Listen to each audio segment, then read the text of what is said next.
Poirot Investigates by Agatha Christie. Read by David Suchet. The Chocolate Box. It was a wild night. Outside, the wind howled malevolently, and the rain beat against the windows in great gusts. Poirot and I sat facing the hearth, our legs stretched out to the cheerful blaze. Between us was a small table. On my side of it stood some carefully brewed hot toddy. On Poirot's was a cup of thick, rich chocolate, which I wouldn't have drunk for £100. Poirot sipped the thick brown mess in the pink china cup and sighed with contentment. "Ah, quelle belle vie," he murmured. "Yes, it's a good old world," I agreed. "Here am I with a job, and a good job too, and here are you, famous." "Oh, no, mon ami." "Oh, no, but you are, and rightly so. When I think back on your long line of successes, I am positively amazed. I don't believe you know what failure is." "Oh, he would be a droll kind of original who could say that." No, but seriously, have you ever failed?" "Innumerable times, my friend. What would you, La bonne chance, it cannot always be on your side. I have been called in too late. Very often another working towards the same goal has arrived there first. Twice have I been stricken down with illness just as I was on the point of success. Oh, one must take the downs with the ups, my friend." "No, I didn't quite mean that. I meant, had you ever been completely down and out over a case through your own fault?" "Ah, I comprehend. You ask if I have ever made a complete prize ass of myself, as you say over here, huh? Once, my friend." A slow, reflective smile hovered over his face. "Oh, yes. Once I made a fool of myself." He sat up suddenly in his chair. "See here, my friend, you have, I know, kept a record of my little successes. You shall add one more story to the collection. The story of a failure." He leaned forward and placed a log on the fire. Then, after carefully wiping his hands on a little duster that hung on a nail by the fireplace, he leaned back and commenced his story. "That of which I tell you," said Monsieur Poirot, "took place in Belgium many years ago. It was at the time of the terrible struggle in France between church and state. Monsieur Paul Deroulard was a French deputy of note.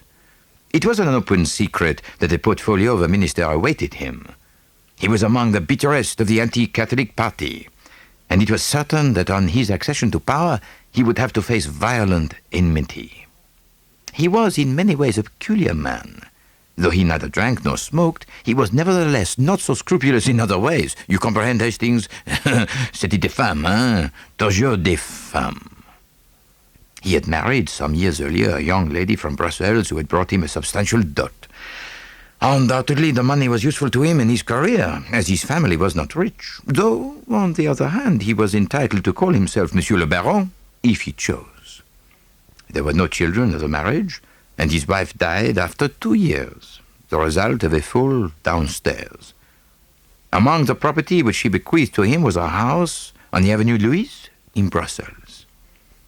It was in this house that his sudden death took place, the event coinciding with the resignation of the minister whose portfolio he was to inherit.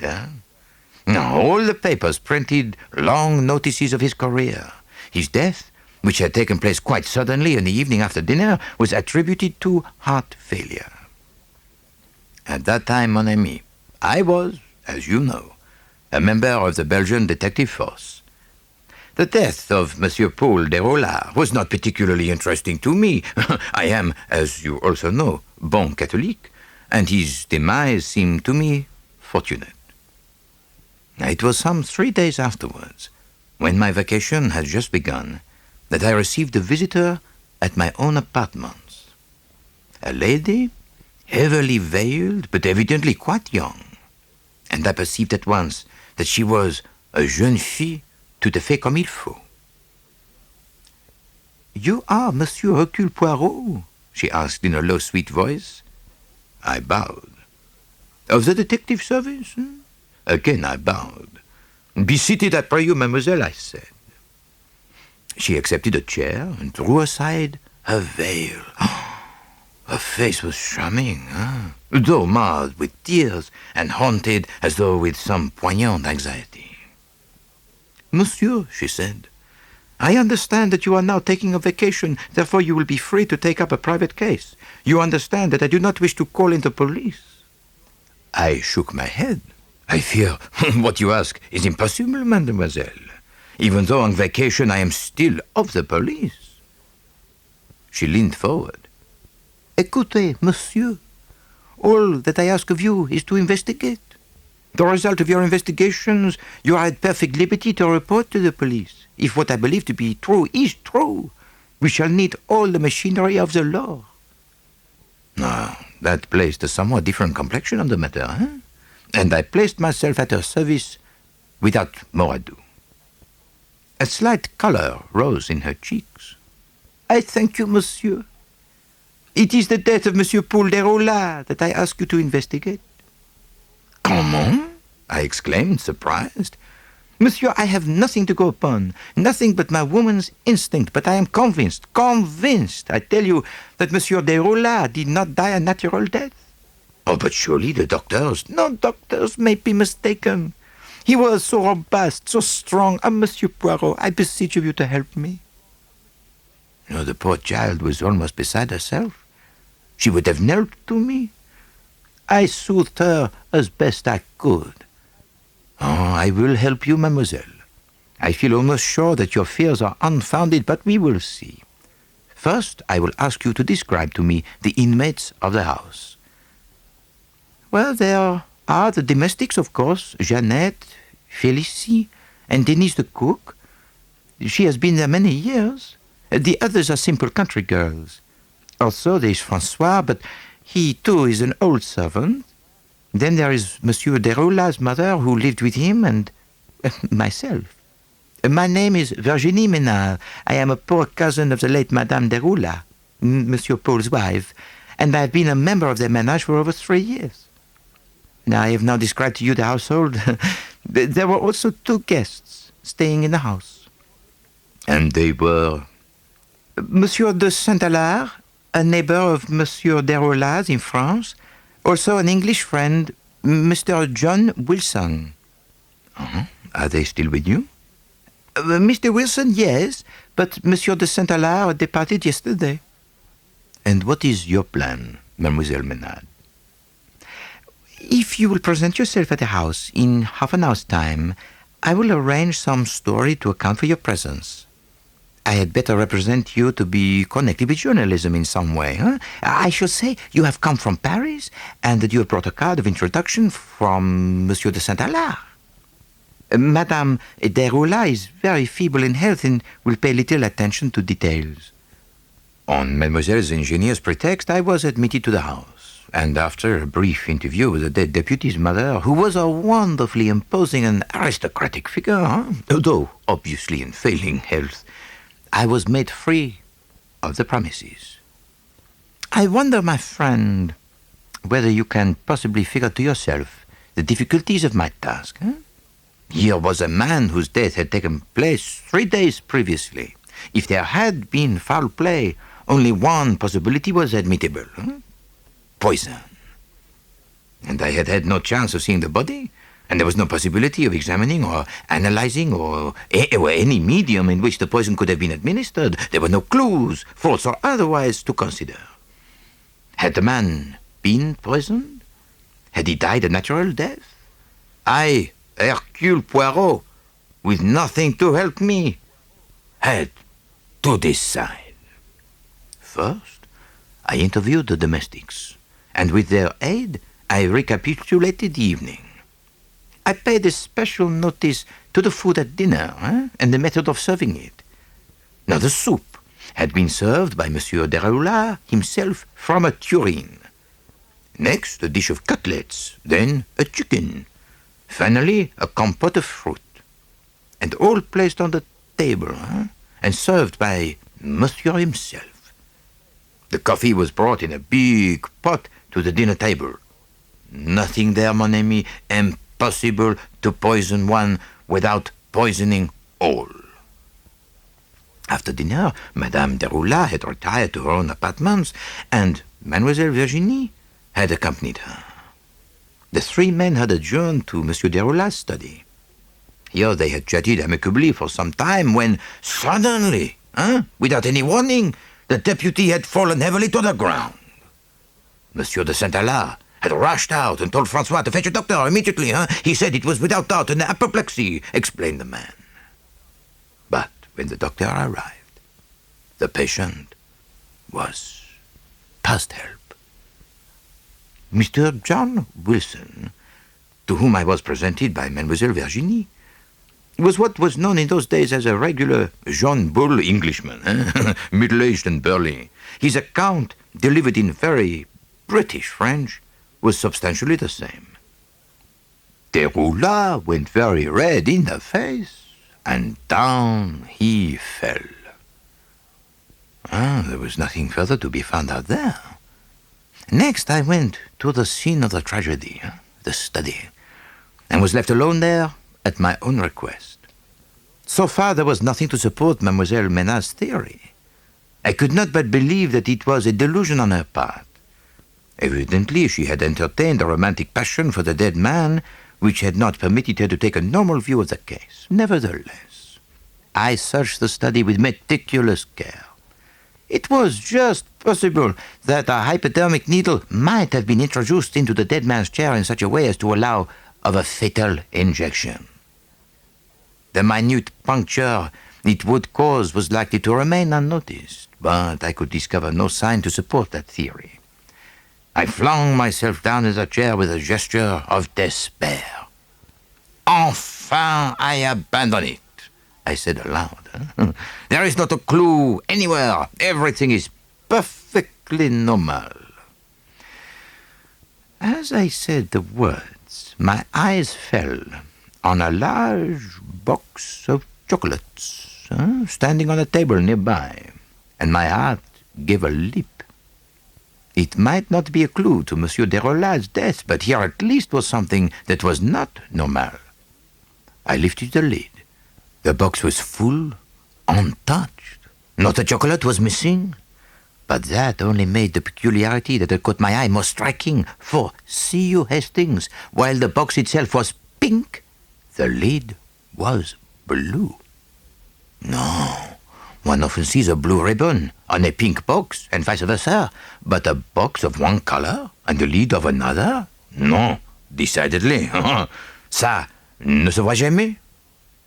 I did not as yet see that this little incident was of any use to me, yet I determined to investigate it as being out of the ordinary. I rang the bell for Francois and asked him if his late master had been fond of sweets. A faint, melancholy smile came to his lips. Passionately fond of them, monsieur. He would always have a box of chocolates in the house. He did not drink wine of any kind, you see.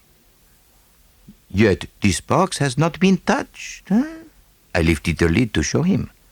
Oh, pardon, monsieur, but that was a new box, purchased on the day of his death, the other being nearly finished.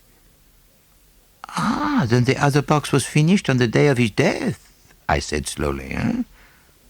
Yes, monsieur. I found it empty in the morning and threw it away.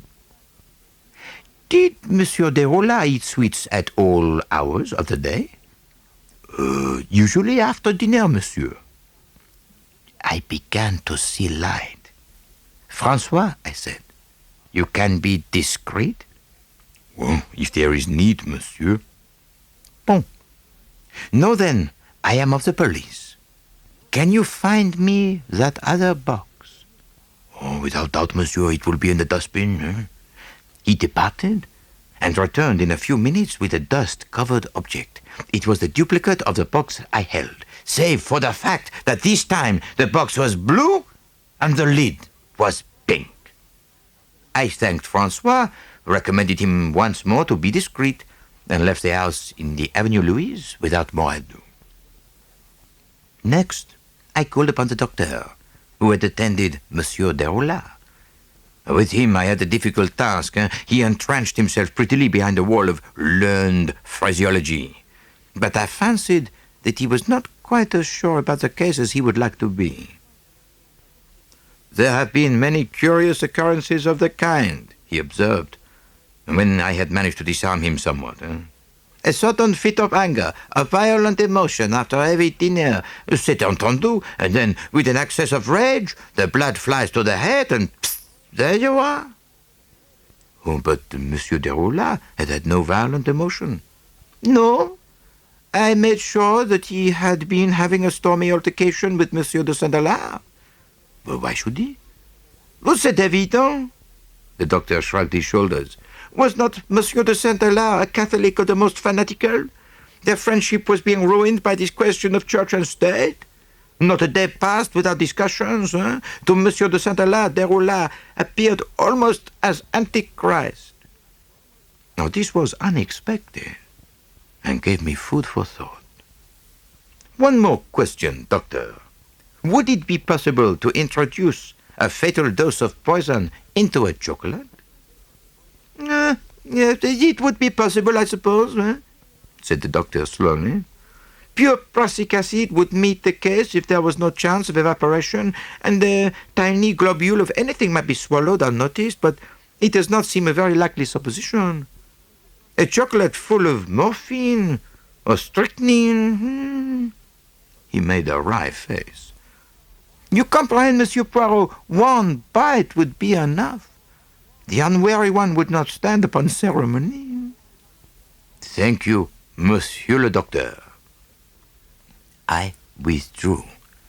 Next, I made inquiries of the chemists, especially those in the neighborhood of the Avenue Louise. It is good to be of the police. I got the information I wanted without any trouble. Only in one case could I hear of any poison having been supplied to the house in question. There were some eye drops of atropine sulfate for Madame Deroulard. Atropine is a potent poison, and for the moment I was elated. But the symptoms of atropine poisoning are closely allied to those of ptomaine, and bear no resemblance to those I was studying. Besides, the prescription was an old one. Madame Deroulard had suffered from cataract in both eyes for many years. I was turning away, discouraged, when the chemist's voice called me back. Oh, moment, Monsieur Poirot. I remember the girl who brought the prescription, she said something about having to go on to the English chemist. You might try there. Oh, I did. Once more enforcing my official status, I got the information I wanted. On the day before Monsieur Deroulard's death, they had made up a prescription for Mr. John Wilson. Not that there was any making up about it. They were simply little tablets of trinitrine. I asked if I might see some. He showed me them, and my heart beat faster, for the tiny tablets were of chocolate. It is a poison? I asked. No, monsieur. Oh. Can you describe to me its effect? It lowers the blood pressure. It is given for some forms of heart trouble, angina pectoris, for instance. It relieves the arterial tension. In arteriosclerosis, I interrupted him. Oh, ma foi, this rigmarole says nothing to me. Does it cause the face to flash? Oh, certainly it does. Oh, supposing I ate 10 or 20 of your little tablets, what then? Oh, I should not advise you to attempt it, he replied dryly. And yet you say it is not poison? But there are many things not called poison which can kill a man, he replied as before. I left the shop elated. At last things had begun to march. I now knew that John Wilson held the means for the crime. But what about the motive? He had come to Belgium on business and had asked Monsieur Deroulard, whom he knew slightly, to put him up. There was apparently no way in which Deroulard's death could benefit him.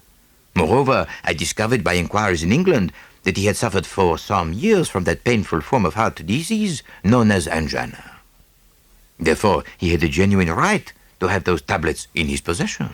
Nevertheless, I was convinced that someone had gone to the chocolate box, opening the full one first by mistake, and had abstracted the contents of the last chocolate, cramming in instead as many little trin tablets as it would hold.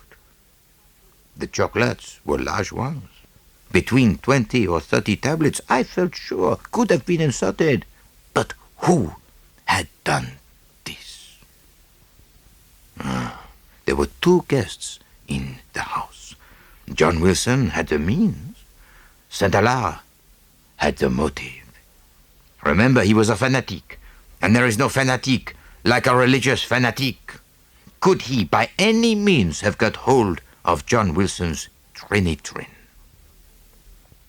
Another little idea came to me. You smile at my little ideas. Why had Wilson run out of trinitrin? Surely he would bring an adequate supply from England. I called once more at the house in the Avenue Louise. Wilson was out, but I saw the girl who did his room, Félicie. I demanded of her immediately whether it was not true that Monsieur Wilson had lost a bottle from his washstand some little time ago. The girl responded eagerly. It was quite true. She, Félicie, had been blamed for it. The English gentleman had evidently thought that she had broken it and did not like to say so, whereas she had never even touched it. Without doubt, it was Jeanette, always nosing around where she had no business to be. I calmed the flow of words and took my leave. I knew now all that I wanted to know. It remained for me to prove my case. That I felt would not be easy. I might be sure that Saint-Alard had removed a bottle of trinitrin from John Wilson's washstand, but to convince others, I would have to produce evidence, and I had nothing to produce. Never mind. I knew that was the great thing. You remember our difficulty in the Styles case, Hastings? There again, I knew. But it took me a long time to find the last link which made my chain of evidence against the murderer complete. I asked for an interview with Mademoiselle Menard. Oh, she came at once. I demanded of her the address of Monsieur de Saint-Alard, and a look of trouble came over her face. Why do you want it, monsieur? Oh, mademoiselle, it is necessary. She seemed doubtful, troubled. He can tell you nothing. He is a man whose thoughts are not in this world. He hardly notices what goes on around him. Oh, possibly, mademoiselle. Nevertheless, he was an old friend of Monsieur Deroulade. There may be things he can tell me, things of the past, old grudges, old love affairs. The girl flushed and bit her lip. Well, as you please. But I feel sure now that I have been mistaken. It was good of you to accede to my demand, but I was upset, almost distraught at the time. I see now that there is no mystery to solve. Leave it, I beg of you, monsieur. I eyed her closely. Mademoiselle, it is sometimes difficult for a dog to find a scent. But once he has found it, nothing on earth will make him leave it. That is, if he is a good dog. And I, mademoiselle, I, Hercule Poirot, am a very good dog. Without a word, she turned away. A few minutes later, she returned with the address written on a sheet of paper. I left the house. Francois was waiting for me outside. He looked at me anxiously. There is no news, monsieur? None as yet, my friend. Ah, pauvre Monsieur Deroulade. I, too, was of his way of thinking. I do not care for priests. Oh, not that I would say so in the house. The women are all devout. A good thing, perhaps. Madame est très pieuse. Et Mademoiselle Virginie aussi. Oh, Mademoiselle Virginie? Was she très pieuse? Thinking of the tear-stained, passionate face I had seen that first day, I wondered. Having obtained the address of Monsieur de Saint-Alard, I wasted no time. I arrived in the neighborhood of his chateau in the Ardennes, but it was some days before I could find a pretext for gaining admission to the house. In the end, I did. How do you think, eh? As a plumber, mon ami. It was the affair of a moment to arrange a little neat gas leak in his bedroom. I departed for my tools and took care to return with them at an hour when I knew I should have the field pretty well to myself. What I was searching for, I hardly knew. The one thing needful, I could not believe there was any chance of finding. He would never have run the risk of keeping it. Still, when I found the little cupboard above the washstand locked, I could not resist the temptation of seeing what was inside it. The lock was quite a simple one to pick. The door swung open. It was full of old bottles. I took them up one by one with a trembling hand. Suddenly, I uttered a cry. Now figure to yourself, my friend, I held in my hand a little phial with an English chemist's label. On it were the words, Trinitrin tablets, one to be taken when required, Mr. John Wilson. I controlled my emotion, closed the little cupboard, slipped the bottle into my pocket, and continued to repair the gas leak. One must be methodical, Then I left the chateau and took the train for my own country as soon as possible. I arrived in Brussels late that night. I was writing out a report for the préfet in the morning when a note was brought to me. It was from old Madame Derola, and it summoned me to the house in the Avenue Louise without delay.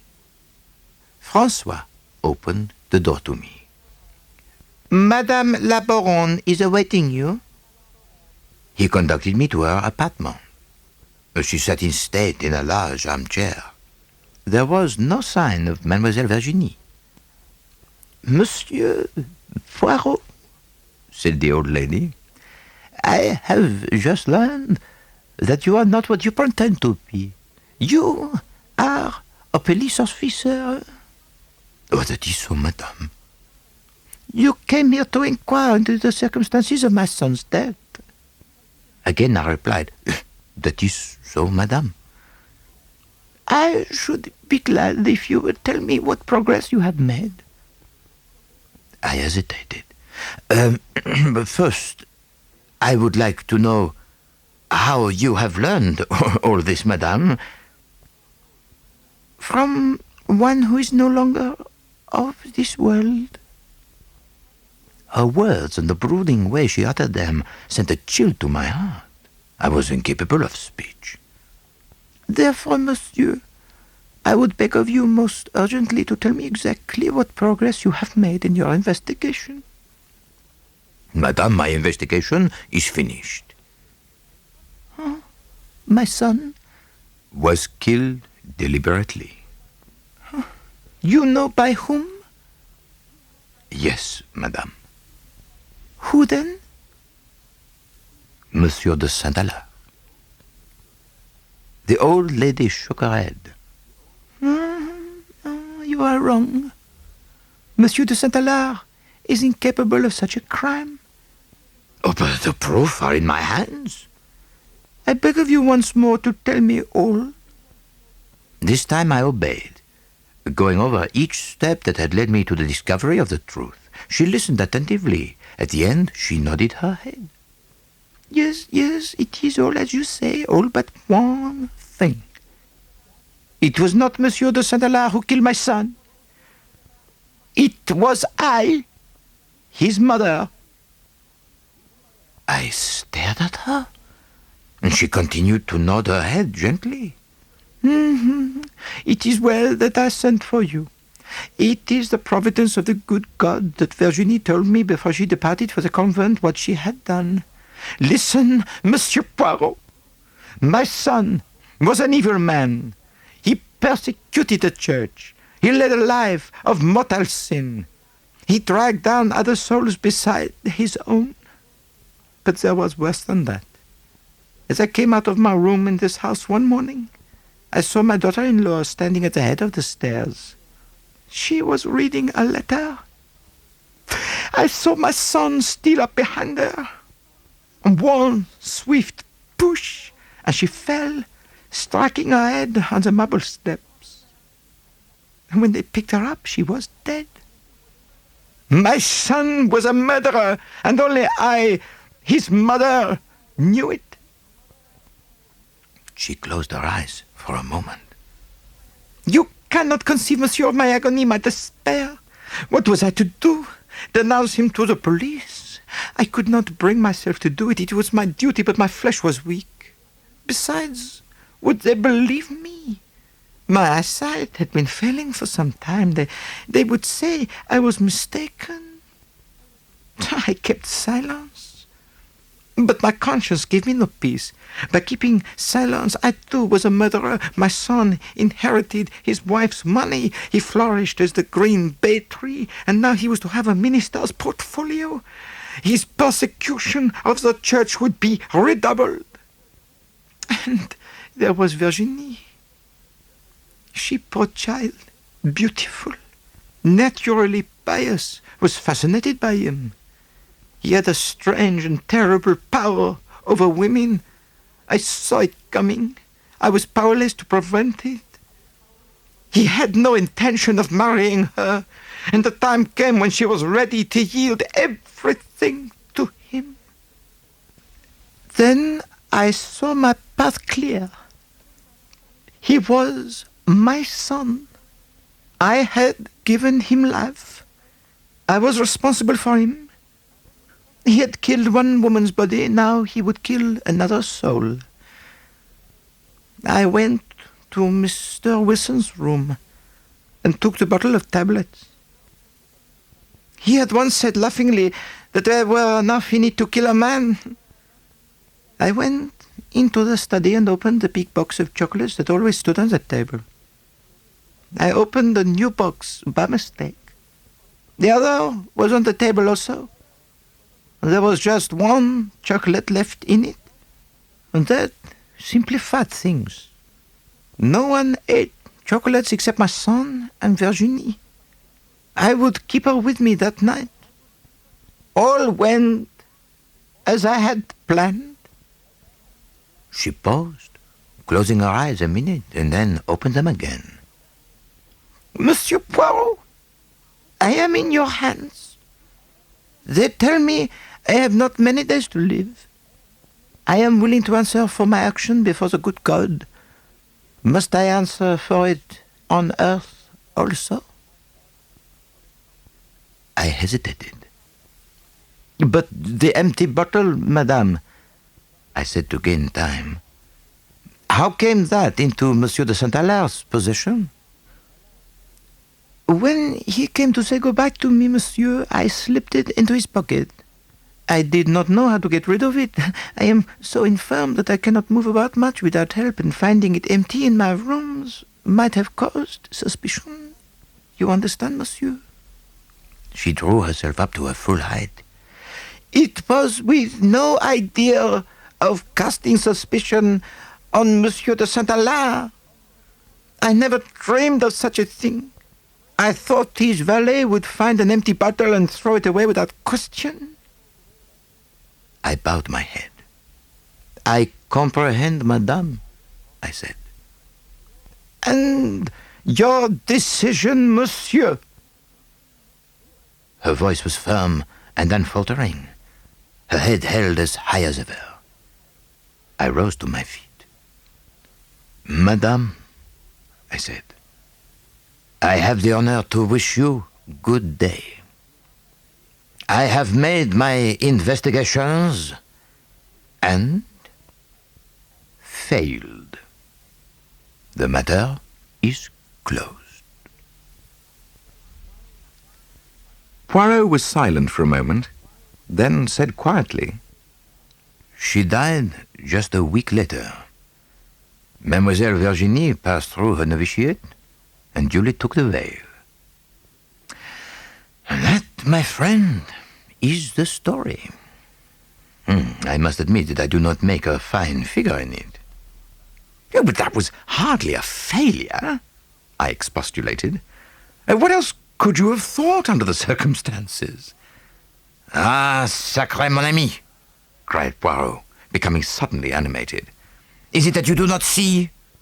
But I was 36 times an idiot. My gray cells, they had functioned not at all. The whole time I had the true clue in my hands. What clue? Oh, the chocolate box. Do you not see? Would anyone in possession of their full eyesight make such a mistake? I knew Madame Deroula had cataract. The atropine drops told me that. There was only one person in the household whose eyesight was such that she could not see which lid to replace. It was the chocolate box that started me on the track, and yet up to the end I failed consistently to perceive its real significance. Also, my psychology was at fault.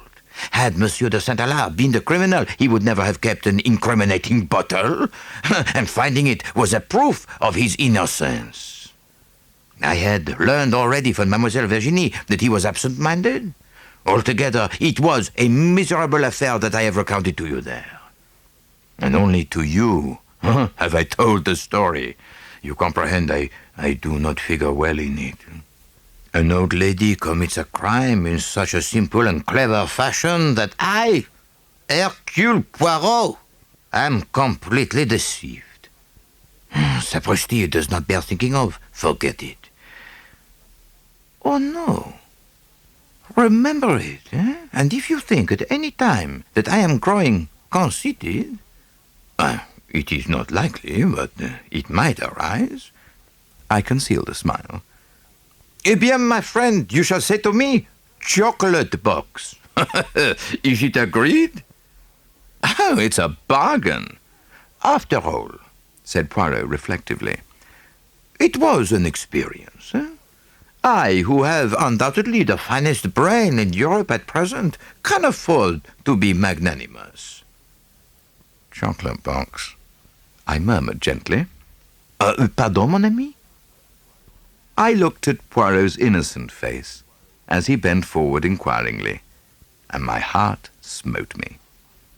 I had suffered often at his hands, but I, too, though not possessing the finest brain in Europe, could afford to be magnanimous. Nothing, I lied, and lit another pipe, smiling to myself.